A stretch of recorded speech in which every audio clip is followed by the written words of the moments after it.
Welcome to another good eReader unboxing video. My name is Michael. This is Peter. And today we're going to check out the BeBook Pure. This is a North American exclusive. We're the first company to review this outside of Europe. So we're pretty excited to give you an unboxing today and show you basically what this is all about. The BeBook Pure is a fairly solid e-reader. You're looking at about £69 in the UK to purchase this, so it's very affordable, and it's more cost effective than say like the Kobo, the Sony, Amazon Kindles and everything like that. You're looking at no Wi-Fi, no internet access. You pretty well have to load your own books on the device. So if you're the type of person that buys books from other stores, such as any store that sells EPUBs, Kobo, Barnes & Noble, and so on, you can actually use Adobe Digital Editions to transfer your purchases right to the device. If you download books with no digital rights management from, say, Project Gutenberg and other freebie sites, you can easily just plug it into your computer via the USB and just load them on your device using Calibre or just using good old Windows Explorer. Keep in mind, we're going to shoot videos that teach you how to do this, so stay tuned to our YouTube channel for that. BeBook Pure, 6 inches. It has 800 by 600, and it's using a Visplex display. Battery life is about 1 month, and you can use EPUB, FB2, PDFs, and as well as all the encrypted formats. So Peter's going to pretty well take this out of the box and let you know what to expect when you're purchasing this for the first time. Alright, so opens from the top. There we go. And like Michael said, there's no Wi-Fi, there's no speakers, there's no headphone jack, there's no internet. Don't really have a lot with this, but what you do have is an amazing price point. It is only £69. Nice manual here. Squared bind, not just stapled, so it looks like some money went into this. Several different languages, so we always have people come to us with questions on what e-readers will work with different languages, and here you go. We have about 9 different languages there. So here's your e-reader. I'm just kidding. We have a piece of foam in front of it there, and we'll save this till the end, and we'll explore the rest of the box first.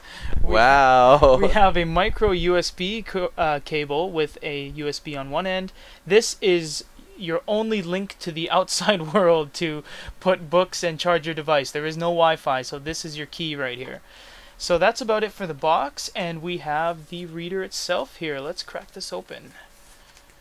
Static proof bag. Oh, that looks pretty nice. You have a rubber body here. Nice hard rubber backing and hard rubber front. It's very thin. This is a very thin e-reader. You can tell right there.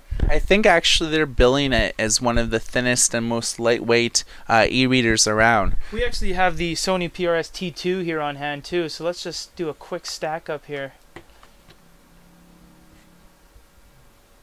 It does look thinner, yeah. This is one thin e-reader, wow. Alright, well let's dive into the hardware here and see what we got. So on the front you have a home button. Let's try to get some light on the situation here. You have a home button here, there we go. You have a triple lined more button that usually opens additional menus. Up, down, left, and right, as well as an enter. You have a back button and a keyboard kind of trigger button, so it opens up the keyboard. So you also have your manual page turn buttons here. When we actually talked to the Bass Group, which is the company that actually purchased BeBook in January of this year, they said that the reason why they designed the e-reader in such a way is because they did a lot of research and they found that only a small percentage of people in Europe actually purchase books via Wi-Fi. So they decided to release an e-reader that did not warrant a Wi-Fi connection, but allowed you to have manual page turns. So for them to use this type of e-ink display with the lack of Wi-Fi and the lack of a touch screen, it really makes it very cost effective. But this is actually a very solid e-reader because the page turn speeds are supposed to be really good. But I really like the manual page turn keys here, and this is something not found in many new e-readers, including the new Sony PRS-T2. Let's check out what ports and everything lurk around. Alright, usually on these e-readers you see the ports on the bottom, or in this case you do not. There is nothing on the bottom, there's nothing on the side except for the page turns, there's nothing on the other side. Everything is actually found on the top. So, if you look here, we have a, looks to be just the design because there is no speakers on this. So you have a power button, status indicator light, micro USB expandable up to 16 gigabytes, and USB micro port. I think rather than being a design, I think that's probably grooves that fit inside a specific case. Right. Which also has to do with the design, I guess, but you are correct.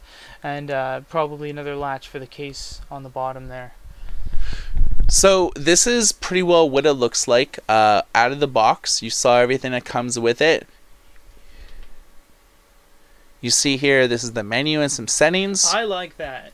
I think it's I like that. I like how they kind of associate a kind of edgy, artsy looking picture to tell you what exactly you're going to find in each of those squares. I think that's really nice. It's simple and minimalist, but it's very big and bubbly. So it's very easy to interact with, and via the D-pad on the bottom, that's pretty well how you scroll around and check things out.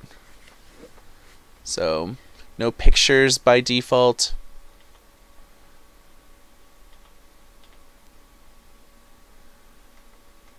Here's a number of your settings, but there really isn't any.